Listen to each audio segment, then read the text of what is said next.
দাদা আমি তো নদী পার হলাম খরচ তরফ করে, যাই হোক যাওয়ার সময় আর এরকম কাজ আর না করি। ওয়াজ চলে আসছে, নদী পার হওয়া লাগবে, আবার মাল কাচ্চা মারছে দাদা। লাথি বলছি, দাদা কি ওয়াজ শুনলেন আপনি? কয়, হারে পাগল, তুই কি ওয়াজ সাথে নিয়ে আসছিস? আমি তো ওখানে রাখি আইছি। তুই এত পাগল, ওয়াজ সাথে করে নিয়ে আসছিস? আপনাদের তো ওয়াজ যেন এরকম না হয়, কথা ঠিক কিনা?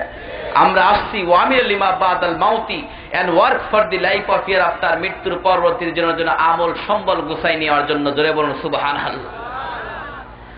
আমার ভাইজারা, আল্লাহ নবী সাহাবীদেরকে নিয়ে আবু জাহেলের দুইটি প্রশ্নের জবাব দেওয়ার জন্য মক্কার জমিনে বিশাল বড় অনুষ্ঠানের মধ্যে প্রবেশ করেছেন। যা দেখে ইয়ামের বাচ্চা হাবিব বিন মালিক এখনো আসেই নাই। আল্লাহ নবী সরাসরি সোনার চেয়ারের পাশে দাঁড়িয়ে গিয়েছেন, আর ইসলামের প্রথম খলিফা হযরত আবু বকর সিদ্দিক রাদিয়াল্লাহু তাআলা আনহু রূপার চেয়ারের পাশে দাঁড়িয়ে গিয়েছেন। জোরে বলুন সুবহানাল্লাহ। আমার নবী দাঁড়িয়ে সাহাবীদেরকে হুকুম করে দেয়, এ আমার সাহাবীরা, যেই কোরআনের পাগল মানুষ সেই কোরআনে কারীম তোমরা তিলাওয়াত করতে পারো। and we have enjoined one man to be dutiful and good to his parents, his mother bore him in weakness and hardship, upon weakness and hardship, and his winning is in 2 years. So grateful to me and to your parents and to me the final destination, the statement of my Allah in the Holy Quran in Suratul Maidah verse number 67. يا أيها الرسول بلغ ما أنزل إليك من ربك فإن لم تفعل فما بلغت رسالته والله يعصمك من الناس إن الله لا يهدي القوم الكافرين ومن يتولى الله ورسوله والذين آمنوا فإن حزب الله هم الغالبون. জোরে বলুন আল্লাহু আকবার। আর জোরে বলুন আল্লাহু আকবার। জবান থেকে কোরআনের বাণী শুনিয়া আবু জাহেল বলছে, মুহাম্মদ রে থামো, তুমি কোরআনে কারীমের আয়াত তিলাওয়াত করতে পারবে না। কারণটা হলো তোমাকে 3টি প্রশ্নের জবাব দিতে হবে। তুমি যদি দিতে পারো তাহলে কোরআনে কারীম আমি শিখব এবং তোমার হাতে কালিমা তৈবা পড়ে মুসলমান হয়ে যাব। আল্লাহ নবী সঙ্গে সঙ্গে বলছেন, ঠিক আছে, তোমার প্রশ্নের জবাব আমি নবী দেওয়ার জন্য রেডি।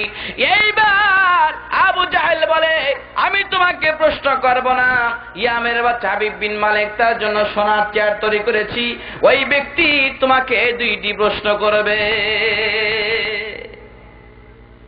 সঙ্গে সঙ্গে কিছুক্ষণের মধ্যেই ইয়ামের বাচ্চা হাবিব বিন মালিক লক্ষ লক্ষ মানুষের মিটিং এর মধ্যে প্রবেশ করেছেন।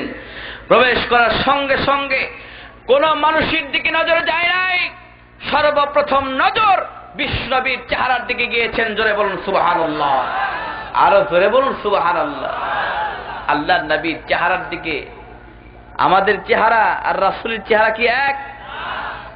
আমাদের কথা আর নবীর কথা কি এক? আল্লাহর নবীর কিছু বৈশিষ্ট্য ছিলেন, সেটা হলো আল্লাহর নবী মসজিদুন নববীর মধ্যে থেকে ওয়াজ করতেন। কাছের মানুষ যেভাবে শুনতে পারতেন, দূরের মানুষ একই ভাবে শুনতে পারতেন। এমনকি সাহাবীদের কথা, কাছের সাহাবীর কথা যেভাবে শুনতে পারতেন, অনেক দূর থেকে যদি একটা সাহাবী রাসূলকে প্রশ্ন করতেন, হুবহুব একইভাবে শুনতে পারতেন। জোরে বলুন সুবহানাল্লাহ। আল্লাহ রাসূল সবকিছু জানেন কিনা বলেন? আমার ভাইজান, আল্লাহ নবী কোরআনে কারীম তেলাওয়াত করেছে, ইয়া আইয়ুহার রাসূল বাল্লিগ মা উনজিলা ইলাইকা মির রাব্বিক ফাইন লাম তাফআল ফামা বাল্লাগতা রিসালাতাহু ওয়াল্লাহু ইয়াসিমুকা মিনান নাস ইন্নাল্লাহা লা ইয়াহদিল কওমাল কাফিরিন। আয়াতটা শুনে ইয়ামের বাচ্চা হাবিব বিন মালিক পাগল পারা হয়ে গেছে, দৌড়ায় চলে গেছে বিশ্বনবীর কাছে। আল্লাহর নবীর কাছে যাওয়ার সঙ্গে সঙ্গে আল্লাহর নবীর চেহারা দেখে নূরের তাজাল্লু বের হইয়া আল্লাহ সাজিমে চলে যায়। জোরে বলুন মারহাবা। আরো জোরে বলুন মারহাবা। ইয়ামের বাচ্চা হাবিব বিন মালিক আল্লাহর নবীর সোনার চেহারা নূরের চেহারা দেখে সহ্য করতে পারছে না। সঙ্গে সঙ্গে বিশ্বনবীর কদম মোবারক ধরিয়া আল্লাহর নবীকে বলছেন, হুজুর আপনার চেহারা দেখে আমি পাগল হয়ে গেছি। আপনি যে ইসলাম ধর্ম গ্রহণ করেছেন, আপনি যে ইসলাম ধর্ম প্রচার করেছেন, এটা হক সত্য, লা শাক্কা ফিহি, এর মধ্যে কোনো সন্দেহ নাই। আমি আপনাকে দুইটি প্রশ্ন করার জন্য এসেছি। আমি আপনাকে দুইটি প্রশ্ন করতে চাই না, মেহেরবানি করে আপনি কালিমা তৈবা পড়ে আমাকে মুসলমান বানাই নিন। জোরে করুন সুবহানাল্লাহ। আপনি মেহেরবানি করে আমাকে মুসলমান বানাই নিন। আল্লাহ নাই বলছেন, না, আমি চিঠির উপর সিগনেচার দিয়েছি, যতক্ষণ পর্যন্ত দুইটি প্রশ্নের জবাব না দিব ততক্ষণ পর্যন্ত আমি কাউকে মুসলমান বানাইব না। ঠিক কি? হ্যাঁ, ওয়াদা করেছে। এইবার ইয়ামের বাচ্চা হাবিব বিন মালিক বিশ্বনবীকে বলে, হুজুর ঠিক আছে, আমি এই জনসভার প্রধান অতিথি। প্রধান অতিথির একটা ক্ষমতা থাকে, তো থাকে কিনা? আমি যা বলবো তাই হতে হবে, আমার উপর দিয়ে কোনো মানুষ কথা বলতে পারবে না। ইয়া রাসূলুল্লাহ, ইয়া হাবিবাল্লাহ, হুজুর এই যে আবু জাহেল সোনার চেয়ার তৈরি করেছে, এই সোনার চেয়ারে বসার যোগ্যতা কারণ নাই, একমাত্র আপনার। সুবহানাল্লাহ, নারায়ে তাকবীর। কথাকে বুঝতে পারছেন? হুজুর যতগুলি মানুষ এখানে এসেছে, কোন মানুষের যোগ্যতা নাই, একমাত্র আপনার যোগ্যতা। মেহেরবানি করে আপনি সোনার চেয়ারে বসে পড়েন। আল্লাহ নবী জনাবে মুহাম্মদুর রাসূলুল্লাহ, সকলেই বলুন সাল্লাল্লাহু আলাইহি ওয়াসাল্লাম, আল্লাহ নবীকে ইয়ামের বাচ্চা হাবিব বিন মালিক সোনার চেয়ারে উপরে বসে দিলেন। জোরে বলুন মারহাবা। আল্লাহ নবী এইবার ইয়ামের বাচ্চা হাবিব বিন মালিককে বলছে, দেখো আমার ডান পাশে কে? ইসলামের প্রথম খলিফা হযরত আবু বকর, মনে আছে কিনা? প্রথম খলিফা হযরত আবু বকর সিদ্দিক রাদিয়াল্লাহু তাআলা। ইয়ামের বাচ্চা হাবিব বিন মালিক বলে, আমি যখন আবু বকরের চেহারার দিকে যখন তাকাই, এখন দেখি বিশ্বনবীর চেহারা থেকে যেমন নূরের তাজাল্লুল বের হইয়া আল্লাহর সাজিমের দিকে যেমন ভাবে চলে যায়, ইসলামের প্রথম খলিফা হযরত আবু বকরের চেহারা থেকে নূরের তাজাল্লুল বের হইয়া আল্লাহর সাজিমের দিকে চলে যায়। জোরে কোন মারহাবা। এইবার ইয়ামের বাচ্চা হাবিব বিন মালিক ইসলামের প্রথম খলিফা হযরত আবু বকর সিদ্দিক রাদিয়াল্লাহু তাআলার নিকটে চলে গিয়া ইসলামের প্রথম খলিফা হযরত আবু বকরকে বলে, হুজুর এই যে রূপার চেয়ার তৈরি করেছে, আমি হলাম প্রধান অতিথি, আমার উপর দিয়ে কোনো মানুষ কথা বলতে পারবে না, এই রূপার চেয়ারের যোগ্য একমাত্র আপনি। মেহেরবানি করে আপনি রূপার চেয়ারে বসে পড়েন। জোরে বলুন মারহাবা। আবু বকর রূপার চেয়ারে বসে গেলেন।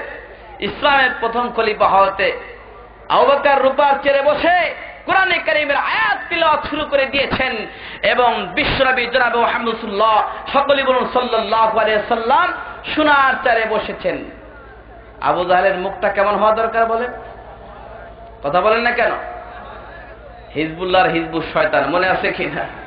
শয়তানের দল আবু জাহেল আর আল্লাহর দল মুহাম্মদ সাল্লাল্লাহু আলাইহি সাল্লাম। জোরে কর সুবহানাল্লাহি ওয়া বিহামদিহি। আবু জাহেল বলে, এই আমির বাচ্চা হাবিব বিন মালিক, এতবার কাজ তুই করতে পারলি, আমি তোকে প্রধান অতিথি হিসেবে এখানে নিয়ে আসছি, আমার শত্রুকে তুই সোনার চেয়ারে রূপার চেয়ারে বসায় দিলি, তুই কি প্রশ্ন করবি সেটা আমার জানা হয়ে গেছে, তোর কোনো প্রশ্নের দরকার নাই। আমি আবু জাহেল মুহাম্মদকে দুইটি প্রশ্ন করব। আল্লাহ নাই বলছেন, চাচা আপনি প্রশ্ন করেন, অ্যান্সার টু দা পয়েন্ট। আমি নবী আপনার প্রশ্নের দুইটি জবাব দিয়ে আপনাকে কালিমা তৈবা মুসলমান বানাইব। তিল্লায় কোন সুবহানাল্লাহ। আপনি কোন বাদ হয়ে গেল। ইয়ামের বাচ্চা হাবিব বিন মালিকের কথা বাদ। আবু জাহেল নিজেই বিশ্বনবীকে দুইটি প্রশ্ন, কয়টা প্রশ্ন? দুইটা। ফাইন্না হিজবাল্লাহি হুমুল গালিবুন, ফাইন্না হিজবাল্লাহি হুমুল মুফলিহুন, দুইটা আয়াত রয়েছেন। যে আল্লাহর দল হবে বিজয়ী, লা শাক্কা ফির, মধ্যে কোনো সন্দেহ নাই। আর আবু জাহেল বলে আমার দল হবে বিজয়ী। জোরে কোন নাউজুবিল্লাহ। আবু জাহেলের দল হবে বিজয়ী। আল্লাহর নবীকে মারবে, এটা আল্লাহ সহ্য করতে পারবে? আজ থেকে হাজার হাজার বছর আগে হযরতে মুসা কালিমুল্লাহ বনি ইসরাইল যুগে যে তাওরাত কিতাব নাজিল হয়েছেন, সেই তাওরাত কিতাবের সময় একজন পাদ্রী, নাম হলো কাফিল পাদ্রী, সেই কাফিল পাদ্রী তাওরাত কিতাব পড়তে পড়তে আল্লাহর নবীর ওয়ার্ড নামটা, শব্দটা যখন দেখছে, তখন এই কাফিল পাদ্রী হিংসা বিদ্বেষ জ্বলে পুড়ে ছাই হয়ে আল্লাহর নবীর নামের পরে সে থুতু দিয়েছে। জোরে কর নাউযুবিল্লাহ।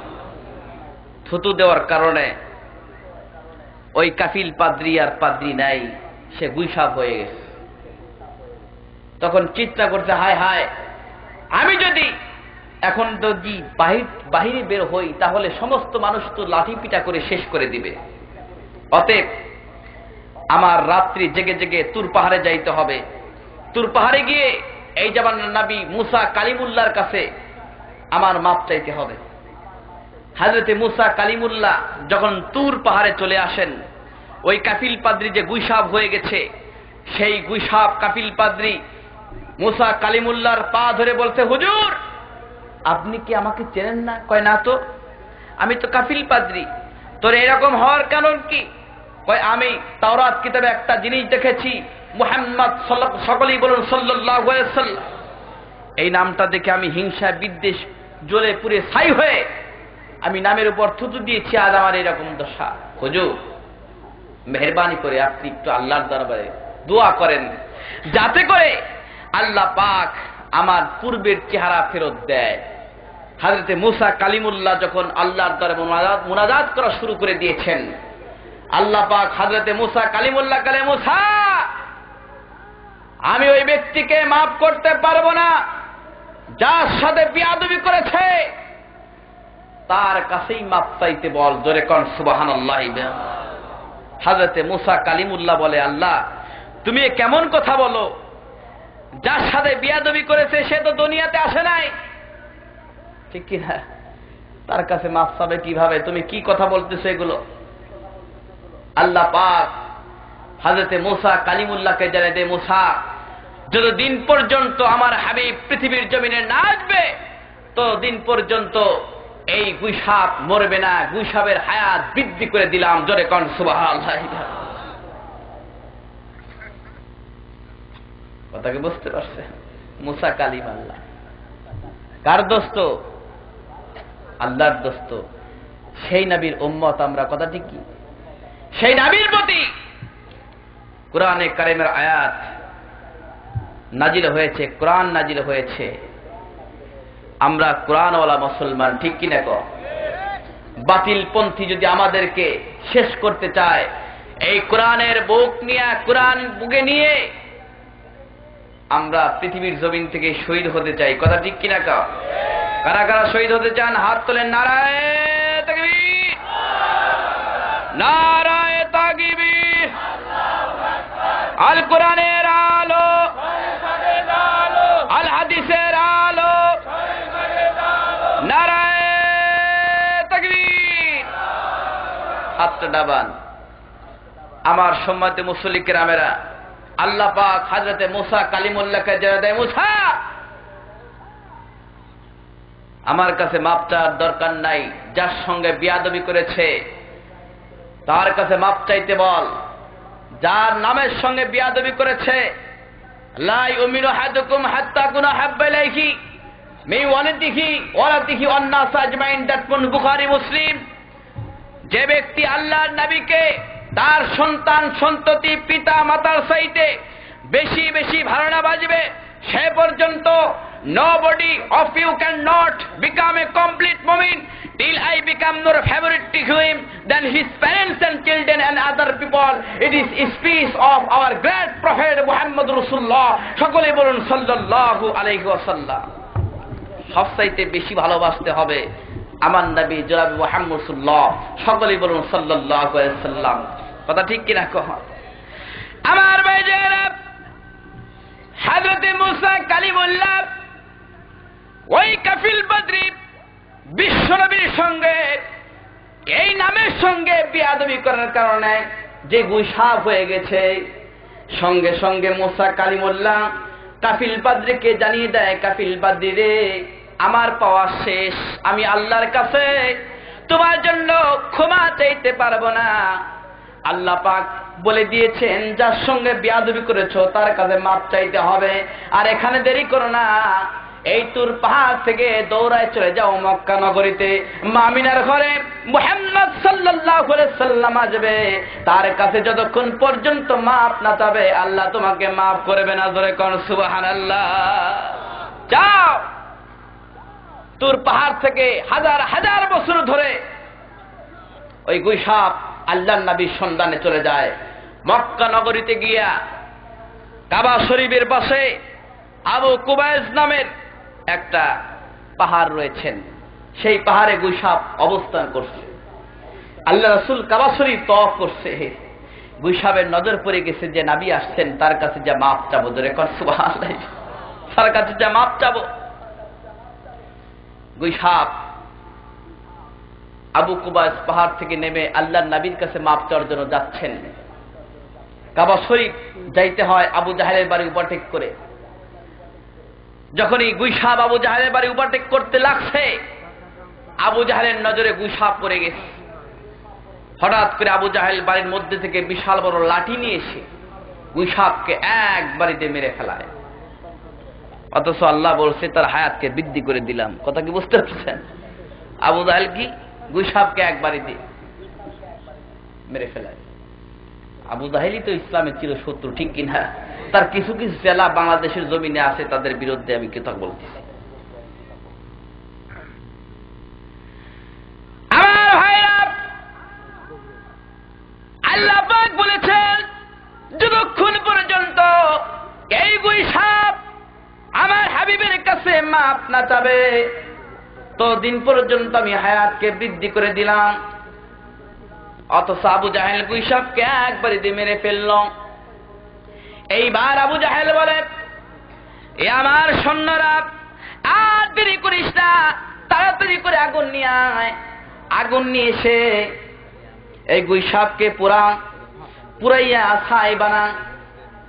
ছাই বানানোর পর আমি রুমালের মধ্যে করে এই ছাই নিয়া মুহাম্মদের কাছে যাব।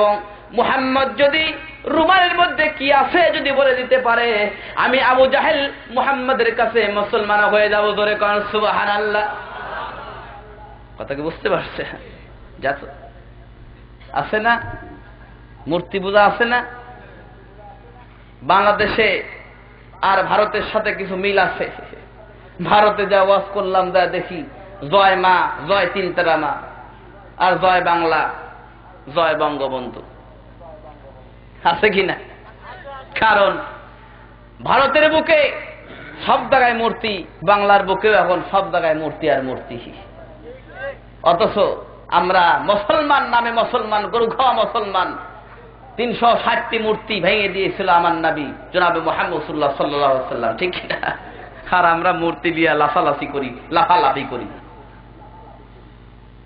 ছোটকালে দেখছিলাম হিন্দুতে পুরানো টানটনা শুয়ে আছে, নিচে খড়ি উপরে খড়ি, আত্মসুদের এসে মুখে আগুন লাগায় দেয়। শুয়ে থাকা মানুষ এরকম বেকা হয়ে ওঠে, লাঠি নিয়ে রামকৃষ্ণ হরি বল, এমন ধরে বাড়ি মারে মাথার ফুলি ফটাস করে ফেটে যায়। আছে কিনা? আমি দেখছি পুরা ছাই বানাইয়া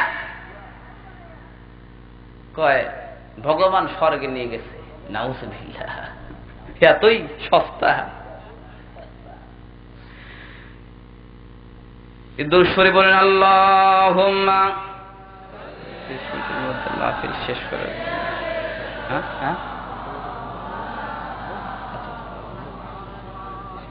ওয়ালা আলি সাইয়্যিদিনা শাফি।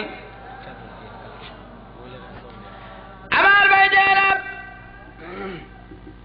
সুন্দর করে আগুন দিয়ে পুরাইয়া ছাই বানাইয়া আবু জাহেল রুমালের মধ্যে ছাই নিয়া আল্লাহর নবীর কাছে চলে গেছে। আবু জাহেল বলে, মুহাম্মদ রে, তুমি যে ইসলামের দাওয়াতটা দিচ্ছ, তোমার কোরআনে কারীমের আয়াত শুনে মানুষ মুগ্ধ হয়ে যাচ্ছে। তুমি যদি রুমালের মধ্যে কি আছে যদি বলে দিতে পারো, তাহলে আমি তোমার কাছে কালিমা তৈবা বলে মুসলমান হয়ে যাব। ইউ এন্টার কমপ্লিটলি ইসলাম, ইসলামের মধ্যে পরিপূর্ণভাবে প্রবেশ করব। আল্লাহ নাই বলছেন, চাচা আমি বলবো না রুমালের মধ্যে যে আছে সে বলবে? তোরে বল সুবহানাল্লাহ। চাচা আমার কাছ থেকে শুনতে চান না রুমালের মধ্যে যে আছে তার কাছ থেকে শুনতে চান? আবু জাহেল বলে, বলে কি মাথা কি ঠিক আছে নাকি? আবু জাহেল বলে, এ মুহাম্মদ, তুই যদি না বলে এই রুমালের মধ্যে যে আছে সে যদি বলে দিতে পারে তাহলে তো ভালো। আল্লাহর নবী আবু জাহেলের হাতে রুমাল, এই রুমালের দিকে তাক করে বলে, কুম্বে ইজনিল্লাহ ইয়া কাফিল বাদরি। এই কথা বলার সঙ্গে সঙ্গে আবু জাহেলের রুমালের মধ্যে থেকে কাফিল বাদরি বের হইয়া আল্লাহর নবীর কদম উপরে পড়ে গেছে। জোরে কোন সুবহানাল্লাহ। আবু জাহেল রুমালের মধ্যে থেকে মানুষ বার হইয়া দেখে 63 দৌড় মারে। হায় হায়, কি ব্যাপার, রুমালের মধ্যে থেকে কিভাবে মানুষ বের হয়? সঙ্গে সঙ্গে কাফিল বাদরি বিশ্বনবীর কদম মোবারক ধরিয়া বলছে, হুজুর আমার ভুল হয়ে গেছে, 1 নয় 2 নয়, হাজার হাজার বছর ধরে আমি গুইসাব হয়েছিলাম, আপনার নামের সঙ্গে আমি বেয়াদবি করেছি। হুজুর আপনি আমাকে মাফ করে দেন, জিন্দেগীতে কোনোদিন এরকম বেয়াদবি করব না, এবং আপনি আমাকে কালিমা তৈবা পড়ে মুসলমান বানাই দিন, লা ইলাহা ইল্লাল্লাহু মুহাম্মাদুর রাসূলুল্লাহ সাল্লাল্লাহু আলাইহি ওয়াসাল্লাম। এইবার আবু জাহেল বহু দূরে দাঁড়িয়ে আছে। চাচা আপনি তো বলছিলেন রুমালের মধ্যে কি আছে বলে দিতে পারলে কালিমা তৈবা পড়ে মুসলমান হয়ে যাবে। আসেন কালিমা তৈবা পড়েন। মক্কার জমিনে বহু জাদুকর দেখছি, তোর মতো জাদুকর দেখি নাই। জোরে কর নাউযুবিল্লাহ। আমার ভাইজারা, আবু জাহেলের ভাগ্যে কুরআন নাই, আবু জাহেলের ভাগ্যে ইসলাম গ্রহণ নাই, সে তো ইসলামের চিরশত্রু। কথা ঠিক কিনা ক? আল্লাহ নবীকে 2টি প্রশ্ন করে, মনে আছে কিনা? 2টি প্রশ্ন করবে। ইয়ামের বাচ্চা হাবিব বিন মালিককে বলে, আপনার কোনো প্রশ্নের প্রয়োজন নাই, আমি আবু জাহেল 2টি প্রশ্ন করব মুহাম্মদকে। আল্লাহ নবী কোরআনে কারীমের আয়াত তিলাওয়াত করে, ইয়া আইয়ুহার রাসূল বাল্লিগ মা উনজিলা ইলাইকা মির রাব্বিক ফাইন লাম তাফআল ফামা বাল্লাগতা রিসালাতাহু ওয়াল্লাহু ইয়াসিমুকা মিনান নাস ইন্নাল্লাহা লা ইয়াহদিল কওমাল কাফিরিন। জোরে আল্লাহু আকবার। আর জোরে বলুন আল্লাহু আকবার। আল্লাহ নবীর জবান থেকে কোরআন শুনে ইয়ামের বাচ্চা হাবিব বিন মালিক বারবার মুসলমান হতে চায়। এইবার আবু জাহেল বলে, না, 2টি প্রশ্নের জবাবটা মুহাম্মদ দিক। ঠিক আছে, 2টি প্রশ্নের কি জবাব তাড়াতাড়ি করে বলো। আবু জাহেল বলে, মুহাম্মদ রে, তোমার ইসলাম ধর্ম যদি সত্য হয়, তোমার আল্লাহর ধর্ম যদি সত্য হয়, কোরআনে কারীমের আয়াত যদি সত্য হয়, তাহলে আমার 2টি প্রশ্ন। 1 নাম্বার প্রশ্ন হলো, তুমি আকাশের চন্দ্রকে 2 ভাগ করো তো দেখি। বুঝতে পারছে? আল্লাহ নবী চুপ করে থাকে, কোনো কথা বলে না। সঙ্গে সঙ্গে আল্লাহ তাআলা জিবরাইল সাল্লামকে পাঠিয়ে দেয়। জিবরাইল এসে আল্লাহ নবীকে বলে, হুজুর আপনি সাদত আঙ্গুল দিয়ে ইশারা করে দিবেন, আল্লাহ তাআলা যা করার দরকার সব কিছু করে দিবে। জোরে কোন সুবহানাল্লাহ। হুজুর আপনার কাজ হলো আপনি সাদত আঙ্গুল দিয়ে ইশারা করেন, যা করার দরকার আল্লাহ পাক করে দিবে, আপনার কোনো টেনশনের দরকার নাই। জোরে বলুন সুবহানাল্লাহ। আমার মুসলিম কামেরা জিবরাইল আলাইহিস সালাম কানে কানে বলে দেওয়ার সঙ্গে সঙ্গে আল্লাহর নবী শাহাদাত আঙ্গুল দিয়ে যখন ইশারা করলেন, ইশারা করার সঙ্গে সঙ্গে চন্দ্র 2 খণ্ডিত হয়ে গেল। এইবার বলতে, ঠিক আছে, চাঁদকে এক জায়গায় করো তো দেখি। আল্লাহ নবী হুকুম করার সঙ্গে সঙ্গে চাঁদ এক জায়গায় হয়ে গেল। এইবার 1 নম্বর প্রশ্নের জবাব পাইয়া ইয়ামের বাচ্চা হাবিব বিন মালিক বলে 2 নম্বর প্রশ্নে বলার দরকার নাই, আপনি আমাকে মুসলমান বানাই নিন। আল্লাহ নাই বলছেন না, আমি চিঠির উপর সিগনেচার দিয়ে দিচ্ছি, ওয়াদা করেছি আমি 2টা প্রশ্নের জবাব দিব। জোরে কোন সুবহানাল্লাহ। এইবার আবু জাহেল 2টা প্রশ্নের 2 নাম্বার প্রশ্ন করার আগেই ইয়ামের বাচ্চা হাবিব বিন মালিক বিশ্বনবীকে প্রশ্ন করে 2 নাম্বার, হুজুর 2 নাম্বার যে প্রশ্ন আমি আপনাদের কাছ থেকে বলতে চেয়েছিলাম, আপনার কাছে যে করতে চেয়েছিলাম সেটা হলো, আমার 18 বছরের কন্যা সন্তান আছে, ওই কন্যা সন্তানের জবান থেকে কোনোদিন আমি আব্বা ডাক শুনতে পাই নাই। ওই সন্তান বোবা, কথা বলতে পারে না, ওই সন্তান নুলা হাঁটতে পারে না। হুজুর আমার বিবি কোনদিন সন্তানের কাছ থেকে আম্মা ডাক শোনে নাই। আপনি যদি সত্যিকারী নবী হন, আপনার ইসলাম ধর্ম যদি সত্য হয়, আপনার কোরআন যদি সত্য হয়, আমার এই 18 বছরের কন্যা থেকে, আমার 18 বছরের কন্যার জবান থেকে একবার আব্বা ডাক শোনার ব্যবস্থা করে দেন, একবার আম্মা ডাক শোনার ব্যবস্থা করে দেন। আমার নাই বলে, এই আবের বাচ্চা হাবিব বিন মালিক রে, আমি নবী তোমাকে বললাম তুমি কালিমা তৈবা পড়ে মুসলমান হইয়া যখন তোমার বাড়িতে চলে যাবে, আমি নবী বলেছিলাম যেই সন্তান তোমাকে আব্বা ডাক দেয় নাই, সেই সন্তান তোমাকে আব্বা আব্বা বলে দরজা খুলে দেবে। জোরে কোন সুবহানাল্লাহ। কয় হুজুর আর দেরি নয়, তাড়াতাড়ি করে আপনি কালিমা তৈবা পড়ে আমাকে মুসলমান বানায় নিন। আল্লাহ নবীর হাতে হাত রেখে ইয়ামের বাচ্চা হাবিব বিন মালিক কালিমা তৈবা পড়ে মুসলমান হয়ে গেল। লা ইলাহা ইল্লাল্লাহু মুহাম্মাদুর রাসূলুল্লাহ সাল্লাল্লাহু আলাইহি ওয়াসাল্লাম। আমার মুসলিম কেরামেরা, ইয়ামের বাচ্চা হাবিব বিন মালিক সহ যতগুলি সন্ন্যাস ছিল সমস্ত সৈন্য আল্লাহ নবীর হাতে হাত রেখে কালিমা তৈবা পড়ে মুসলমান হইয়া নবীর কথা সত্যতা যাচাই করার জন্য যখন সে বাড়িতে চলে যায়, বাড়িতে গিয়া দরজার ওখানে যখন করাঘাত করে, করাঘাত করার সঙ্গে সঙ্গে